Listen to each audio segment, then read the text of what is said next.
పవన్ కళ్యాణ్ను సీట్ల కేటాయింపు పరిశాన్ చేస్తుంది. జనసేనలో టికెట్ల జగడం కంటిన్యూ అవుతోంది.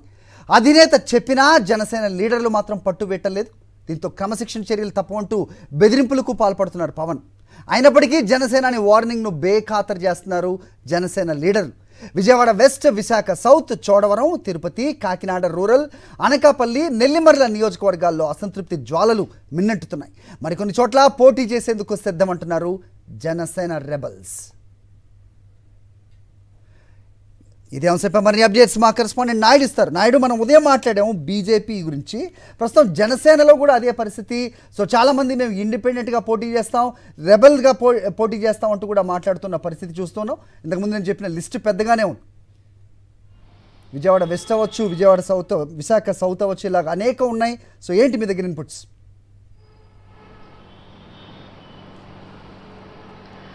హరి, సీట్ల కేటాయింపు అనేది జనసేనలో కూడా చిచ్చు రేపుతుంది. సీట్లు ప్రకటించినప్పటి నుంచి నేటి వరకు కూడా ఏదో ఒక నియోజకవర్గంలోని గొడవలు జరుగుతూనే ఉన్నాయి. ముఖ్యంగా పవన్ కళ్యాణ్ ఎన్నిసార్లు అభ్యర్థులకి విజ్ఞప్తి చేసినప్పటికీ కూడా నాయకులు పట్టించుకునే పరిస్థితి లేదు. కూటమికి సహకరించాలి, విభేదాలు పక్కన పెట్టాలి, ఎవరు కూడా క్రమశిక్షణ ఉల్లంఘించరాదు. ఎవరైనా క్రమశిక్షణ ఉల్లంఘించినట్లయితే వారి మీద చర్యలు తీసుకుంటాము. తాను అధినేతగా చెప్పిన మాటే ఫైనల్ అని చెప్పినప్పటికీ కూడా జనసేన నేతలు ఎక్కడా కూడా పవన్ కళ్యాణ్ మాటను పట్టించుకునే పరిస్థితి లేదు. తమ అసంతృప్తిని వెలగక్కుతూనే ఉన్నారు, రోడ్లపైకి వస్తున్నారు. ఎక్కడైతే అభ్యర్థి నాయుడు, ఎందుకు ఈ పరిస్థితి? అంటే ఆయన విజ్ఞప్తి చేస్తున్న దాంట్లో ఏదైనా న్యాయం ఉందనుకోవచ్చా?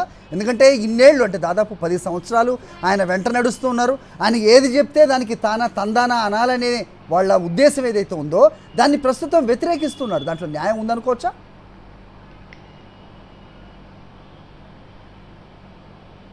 అది మొదటి నుంచి కూడా చాలామంది నాయకులు జనసేన పార్టీ మీద చాలా ఆశలు పెట్టుకున్నారు. తాము కష్టపడుతున్నాం కాబట్టి సీట్లు వస్తాయని ఆశించారు. కానీ పవన్ కళ్యాణ్ మాత్రము చంద్రబాబు నాయుడు ఇచ్చిన ప్యాకేజీకి కక్కుర్తిపడి ఎవరైతే జనసేన నాయకులు ఉన్నారో వారందరికీ కూడా తీవ్రమైన అన్యాయం చేశారు. మొదట 24 సీట్లకు పరిమితమైన పవన్ కళ్యాణ్ ఆ సంఖ్యను తగ్గించుకుంటూ వచ్చారు. దీనివల్ల నిజమైన జనసేన నాయకులకు తీవ్రమైన అన్యాయం జరిగింది. జనసేన ఇచ్చిన సీట్లలో కూడా చాలామంది తెలుగుదేశం పార్టీ నుండి వచ్చిన వాళ్ళకి, చంద్రబాబు నాయుడు చెప్పిన వారికి మాత్రమే సీట్లు ఇవ్వడం జరిగింది. సుజనా చౌదరి లాంటి వారికి కూడా ఇతర పార్టీల నుండి కూడా సీట్లు ఇస్తున్నారు. కానీ నిజమైన నేతలకు జనసేన నుండి సీట్లు రావట్లేదు. జనసేన నాయకులు తీవ్రమైన అన్యాయానికి గురయ్యారు.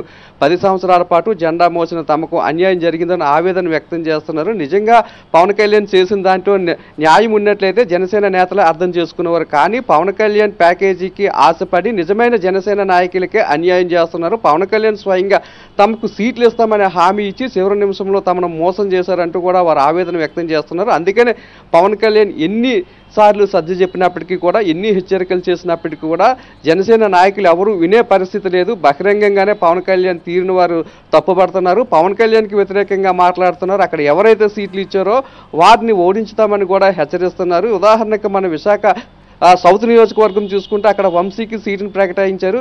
సీటును ప్రకటించిన వంశీ ఇటీవల కాలంలోనే జనసేన పార్టీలోకి చేరారు. ఆయనకి ఏ విధంగా సీట్ ఇస్తారంటూ కూడా గతం నుండి పార్టీలో ఉన్న నాయకులు తీవ్రంగా వ్యతిరేకిస్తున్నారు. మరోవైపు విజయవాడ వెస్ట్ కూడా పోతిన మహేష్ మొదటి నుండి కూడా పార్టీలో ఉన్నారు. పార్టీ విజయవాడలో ఉందంటే దానికి కారణం పోతిన మహేషే. అటువంటి నేతకే మోసం చేసి, అటువంటి నేతనే అన్యాయం చేసి అక్కడ చంద్రబాబు నాయుడు చెప్పారని చెప్పి బీజేపీ తరఫున సుజనా చౌదరికి సీట్ ఇచ్చారు. కాబట్టి తాను ఇండిపెండెంట్గా పోటీ చేయడానికి కూడా సిద్ధము.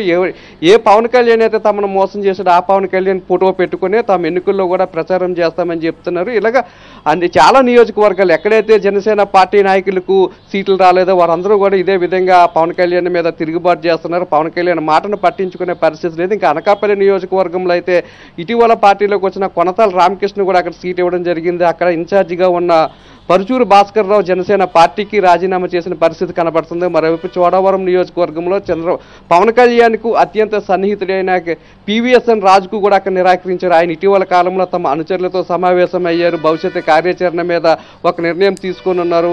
చాలా మంది అనుచరులు ఆయన మీద ఒత్తిడి తెస్తున్నారు. ఇండిపెండెంట్గా పోటీ చేయాలి, పార్టీని నమ్ముకునేందుకు మనకు న్యాయం జరగలేదు అనే అభిప్రాయాన్ని కూడా వ్యక్తం చేస్తున్నారు. మొత్తంగా చూసుకున్నట్లయితే సీట్లు ప్రకటన అనేది జనసేన పార్టీలో ఒక చిచ్చు రేపుతుంది.